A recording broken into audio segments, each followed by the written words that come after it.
पहला जो प्रोजेक्ट है बलूचिस्तान में, हम डिजिटल लैब बनाने जा रहे हैं, उनको फंड करने का उन्होंने ऐलान किया, और इस हवाले से हम इंशाल्लाह नेक्स्ट वीक कॉन्ट्रैक्ट भी साइन कर लेंगे। देखिए, मैं सिर्फ ये कहना चाहता हूँ कि आपका फ्यूचर डिजिटल मीडिया में है। डिजिटल अर्निंग लाखों लोगों को दुनिया में रोज़गार दे रहा है।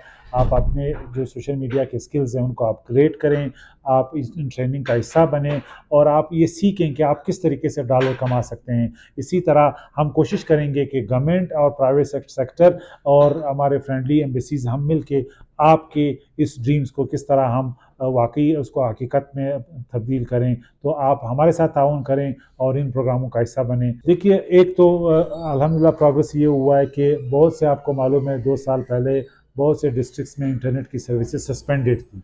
तो अब लॉ एंड ऑर्डर की सिचुएशन इंप्रूव हो गई है और वो बहाल हो गए हैं। ये एक मस्बत कदम है। अब 3G कई इलाकों में है, कई इलाकों में 4G है, जिसकी वजह से क्वालिटी का इशू आ रहा है।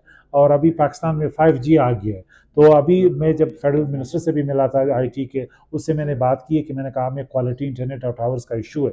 उन्होंने कहा इस मसले के लिए वो स्पेशली काम करेंगे, और ये जो हमारा इशू है क्वालिटी इंटरनेट का, सर्विस का, इस हवाले से वो गवर्नमेंट के साथ बैठ के एक लाइनअमल बनाएंगे, ताकि बलूचिस्तान में इंटरनेट एक्सेस आसान हो और क्वालिटी वाइज भी बेहतर, उनको जो हमारा एक्सेस है वो भी बेहतर हो। तो इंशाल्लाह हम तवक्को करते हैं कि बहुत जल्द 4G अक्रॉस द प्रोविंस जो है वो हम फैलाने में कामयाब हो जाएंगे।